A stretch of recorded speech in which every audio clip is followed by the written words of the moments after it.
de sûreté aéroportuaire di ñëwoon rek pour tontu l'ensemble des questions yi ngeen xamante ne bëgg ngeen ñu xam ko. waaw dinaa am contentement ngir tontu ci question boobu parce que tam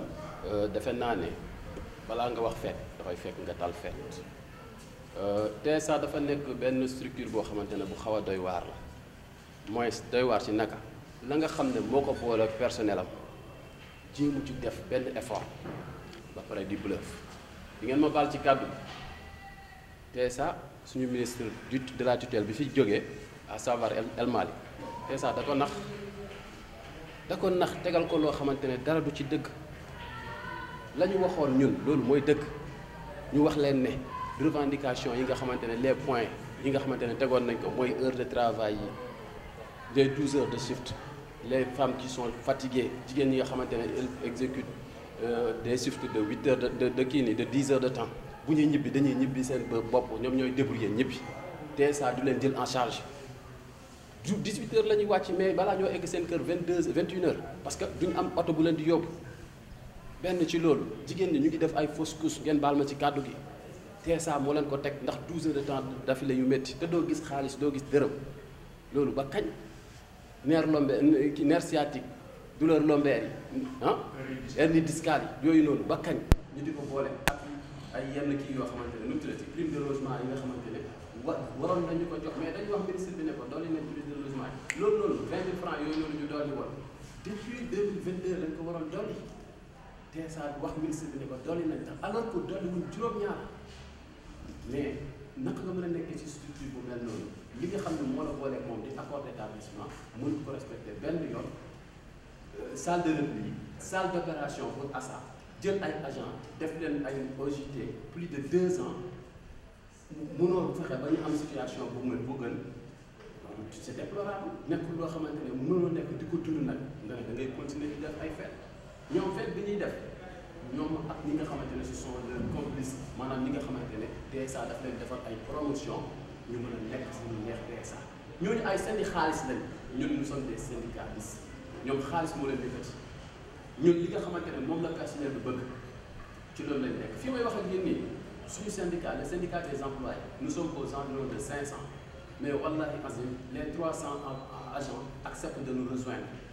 par la désaffiliation parce que dañoo xam ne carrément ñii si seen bopp lañ fi nekkal mais agents yu yëkkati bu leen xam nga TSA lobby la bu ñuy def li ñuy def syndicat bi nga xamante ne maanaam les 3 syndicats dafa am syndicat des cadres ci cadre yooyu noonu day dem jël ci cadre yi boole leen ak le régime mais ñun ñi nga xamante ne nous sommes les concernés duñ ñu boole ak le régime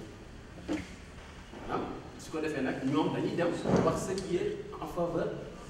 avec la direction li nga xamante ne moom la direction bëgg ñoom loolu la ñuy wax mais duñu wax li nga xamante ne les choses telles qu'elles sont ci la situation est plus que déplorable. bon waxoon nañ leen ne dinañ toog ministre bi ñun comme ni ko sama naataango bu waxee sànq rek fu nekk dem nañ déposé nañ lettre d'audience au niveau de la AS déposé nañ lettre d'audience au niveau de l'ARMP déposé nañ lettre d'audience au niveau de l'ANACIM amul fenn fooy bàyyi foo xam ne déposé nañ fa ay lettre d'audience accusé de ñu ngi fii nii décharge yi yëpp mu ngi ak ñun mais duñ ñu woo te ñun buñ ñu woo góobu agent wu TSA yi du fañ te li may wax ni yëpp dañ ko wax tombé ci d'accord génne ko sous forme de PV collège bi signé ñoom ñu bañ na duñ ko def lii di salle de repli lii di prime de risque yi lii di rappel avancement yi man mii di wax ak yéen pourquoi man ñu defal ma sama avancement automatique ba ma amee 5 ans ci entreprise bi plus de lu mot ay 250 agents ñu am plus de 5 ans ci entreprise bi TSA bañ refus catégorique ne du leen jox seen kii nii seen excédent maanaam plus de 5 mois 5 ans loolu du yoon dëgg te boo waxee ñu commencé intimidation agent yi dañ leen intimider ba benn agent amatul fit taxaw pour wax biir noonu mais autorité yi nañ xam ne teranga bi mu nekkee amatul fenn c'est de l'esclavage la lii il faut mu arrêter mënatuñu continuer di dund ci condition yu mel nii foofu di nag def loo xamante ne naka su dul loolu lay doon parce que aéroport bi vitrine la bëgguñu yàq kon nag autorité yi nañ def nu mu gën a gaawee jàkkaarloo TSA wax leen li ñu leen war a wax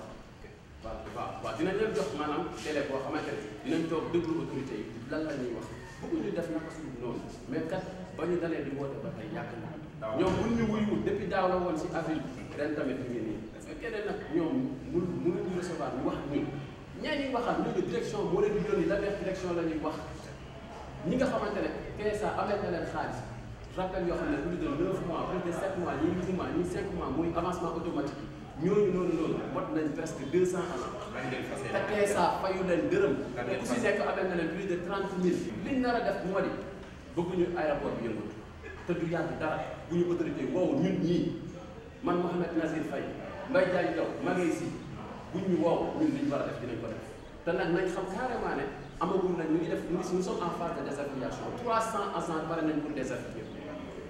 lii nag trop c'est trop balaa muy dem foo xamante ne neexut ko rafet nañ ñëw ñu toog ñu waxtaan te dinaa waxaat ni nañu yónni du ñoom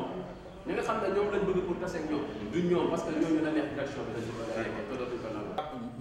ñun ministère des transports ministère des infrastructures des transports terrestres et aériens moom la ñuy waxal en l'occurrence monsieur Yankhoba Diémé buñ si paree ñu waxal ak monsieur le premier ministre Ousmane Sonko et bien sûr ñu ngi wax ak boroom réew mi njiitu réew mi son excellence monsieur Bassirou Diomaye Diakhar Faye ndëgë ni daaw yàggul dara fàtte xaju fi ñëwoon nañu fii ci même endroit bi ci même place bi di jooytu li agent de sûreté yu Teranga sûreté aéroportuaire nekkee ci aéroport bi ñun ñooy liggéey 12 heures par jour di noppalu ñaari fan ci lëndëm gi ngay xëy 5 heures du matin nga yeewu pour dugg sa kër à 23 heures le lendemain nga gontaat quitter sa kër à 18 heures pour ne revenir qu'à 10 heures agent boo gis TSA benn jàmbat la am mooy ndigg luy metti tànk yu metti soxna yi nekk TSA suñu sœurs yi elles sont en train de faire des fausses couches pendant les longs shifts suñu soxla bi njëkk mooy pénibilité liggéey bi dafa gudd te metti muy 12 heures waaw nañ ci kilifa yi dimbali ba pare muy benn ñaar li nga xam ne mooy contrat bi ñu régir maanaam li yoon tëral muy accord d'établissement bi TSA nu ko neexee ak wàll boo ko ca saf moom lay jël di ko appliquer du dëgg accord d'établissement boobu nag si cadre commercial la nekk convention commerciale la nekk te ñun ay agents de sûreté aéroportuaire la nous dépendons directement de l'aviation civile internationale OACI ak ANACIM etc. donc première chose à faire ci caytu nañu caytu te njëlbeen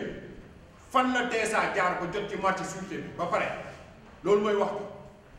jaarul fenn lu dul ci nguur gi génn nguuru Macky Sall moom lañu gisanteel ñu xool ba xam ne bu ñu defee lii ak seen tërëlin mën nañ jot ci marché bi nag ñoom jot nañ ci Macky Sall moo ñu fi bàyyi séquelle bii muy TSA jubbanti nag bu ko nguur gi wootee jot na ñu jubbanti nag TSA ndax seeni doomi réew ñi fi nekk ñun duñu ay français yu ñuy jox marché bi déedéet ñun ay jeunes sénégalais ñu digne et fier du dëgg sénégalais yi moom seen réew nag ndeyam bërki démb nee nañu armée française na fi jóge ñu jël seeni dëbës dem nañu jël sûreté bi jox ko sénégalais loolu mooy wax jël sûreté bi jox ko ñoo xam ne dinañ ko doxal si njëkk ak nu mu gën a jaadoo nu mu gën a rafete kenn bañ a gaañ waaye TSA ku fay liggéeyee hernie discale ngay am douleur lombaire nerf sciatique yaa ngi dégg problème neurologique yu dul jeex la agent yi dëkkee booleeg nag alikala gi mooy pay bi néew na lool ñun daal nickel lañ tànn si aéroport ñi nga xam ni haute autorité lañ nekk muy as di liggéey li ñuy liggéey comme ñoom muy waa haute autorité mais mën nañ ñu fay ñaari yoon te ñoo bokk même liggéey loolu nag du yoon waaw ñi ngànk réew mi tey dañoo xeex ba am li ñu am ñi ngi leen di ñaan li ñu leen waxoon daaw que la fouille soit complète nañu ñëwaat biir TSA xool fan la jaar ba jot ci marché bi ba pare doxalinam li nga xam ni teguwul ci benn yoon ñu xool ko buñ ko xoolee ñoom ñoo xam ay kilifa lañu ñoom ñoo moom seen responsabilité à travers le ministère des transports ñoom ñooy xool kan lañ koy jox loolu du suñu rôle daal mooy nañu alerter autorités yi par rapport ak situation difficile les conditions de travail difficiles, les salaires misérables qui nous sont payés mais en deçà de la norme parce que ci yoon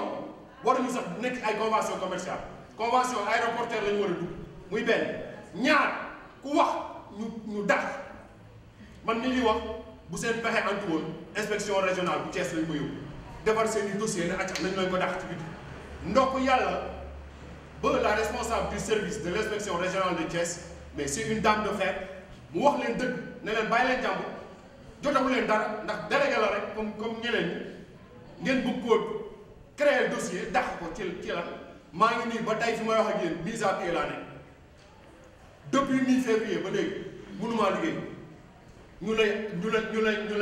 ñu lay sonal ak ay huissier chaque jour huissier bi ñëw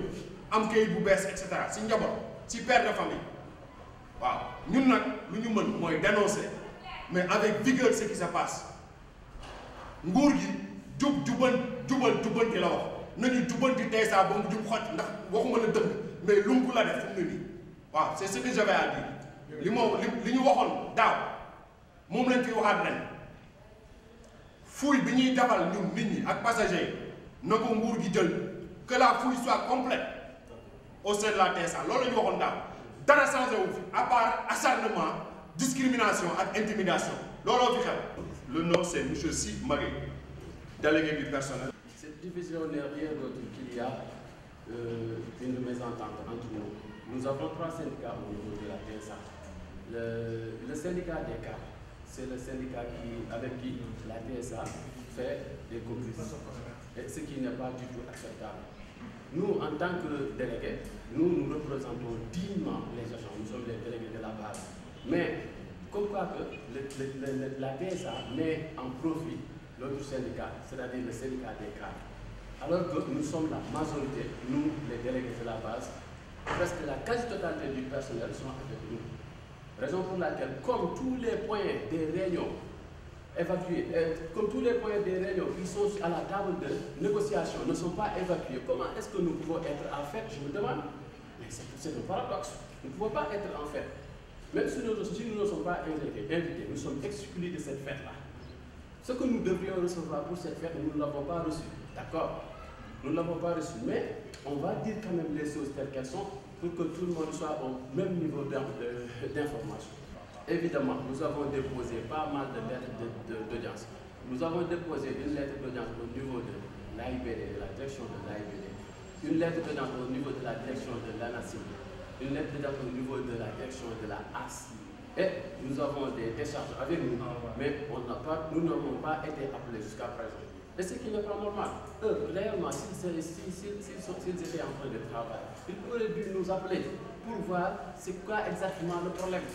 Mais jusque là où nous parlons, le problème ne s'est pas toujours réglé. Et ce qui est déplorable, nous déplorons vraiment ceci. Inch'Allah, nous sommes là pour écouter le nouveau régime. Voilà.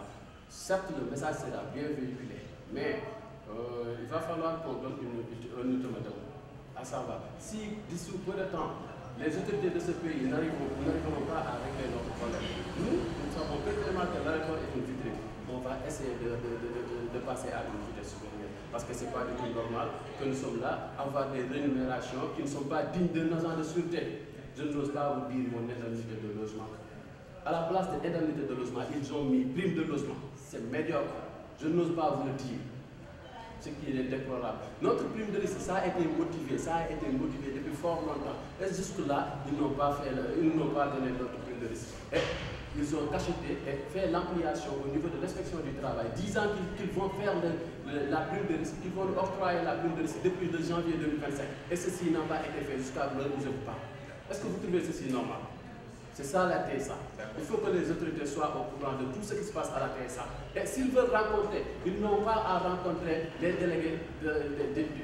des cadres. Ils n'ont qu'à nous rencontrer, ni nous qui faisons la majorité. C'est ça.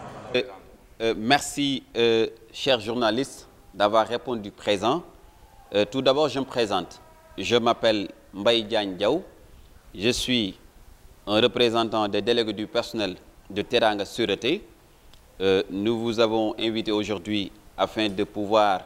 rallier l'information aujourd'hui que nous vivons au sein de TSA. Mesdames, Messieurs, chers invités, nous, délégués de la base de la Société Teranga Sûreté Aéroportière, remercions toutes les personnes qui ont voulu répondre à notre invitation. Après une longue trêve dans laquelle nous avions voulu taire toutes les plaidoiries et accueillir les grands projets de réforme du gouvernement concernant le secteur aéroportier, en plus de juger nécessaire d'accorder un temps à notre nouveau ministre de tutelle d'entrer pleinement dans ses fonctions, nous avons décidé aujourd'hui de prendre la parole. Vous n'êtes pas sans savoir que nous en sommes à notre énième tentative d'attirer l'attention de nos nouvelles autorités. En premier, le chef du gouvernement, M. Ousmane Sonko, sur les pénibilités que rencontre notre métier. Récemment, un mémorandum a été adressé aux autorités du transport aérien, l'État du Sénégal, en l'occurrence le ministère des Infrastructures, le ministère des Infrastructures des Transports aériens, la Haute Autorité des Aéroports du Sénégal, l'Agence nationale de l'aviation civile et de la météorologie. Mieux, nous avions saisi l'inspection du travail avant d'observer un mouvement d'humeur. Même si cette dernière démarche légitime, légale et pacifique n'a pas une issue favorable pour nous les employés de TSA, au contraire, depuis cette période, l'oppresseur, notre employeur TSA, poursuit ses violations sur les droits des travailleurs. Entre la direction de Teranga Sûreté Aéroportière et ses collaborateurs, nous, les agents de sûreté, ont établi un accord d'établissement. Plusieurs parmi les points qui composent l'accord d'établissement ne sont pas respectés par l'employeur. Notre cadre professionnel souffre de plusieurs maux, dont l'absence de salle des opérations pouvant contenir entièrement les services de repli, le renouvellement des tenues tarde à se faire, les chiffres de 12 heures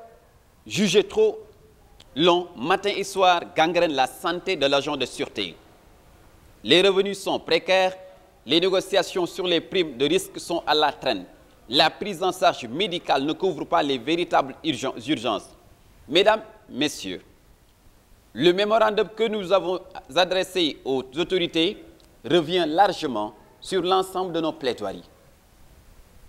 Et nous vous invitons, le Premier ministre Ousmane Sonko, à travers lui, le ministre des Transports Yankoba Djemé, à s'enquérir de notre situation. Chers invités, à la lumière de ce qui précède, après avoir subi beaucoup de frustration dans l'exercice de notre exaltante tâche, dans la moindre considération de notre employeur, abandonné à notre sort par une centrale syndicale tutélaire, en l'occurrence la CSA, pour ne pas la nommer, et déchu des comportements inélégants d'un syndicat nommé CITAC, ainsi qu'un syndicat des cadres qui cherche à nous faire ombrage. Nous, délégués de la base de TSA, prenons date et l'engagement de nous constituer en un comité d'initiative pour la création, dans les meilleurs délais, d'un syndicat autonome et indépendant capable de prendre en charge et en toute souveraineté les destinées des agents de sûreté aéroportière que nous sommes. L'appel est ainsi lancé à l'endroit de tous les travailleurs de TSA, épris de justice et désireux de s'affranchir de certaines chapelles syndicales opportunistes à la solde du patronat. La lutte continuera pour le contrôle de l'activité de la sûreté aéroportière, car nous en avons l'expertise, l'ambition et la volonté dans l'intérêt exclusif du transport aérien. Pour conclure, nous vous invitons à lire le mémorandum joint à la présente déclaration liminaire pour plus d'informations. Merci.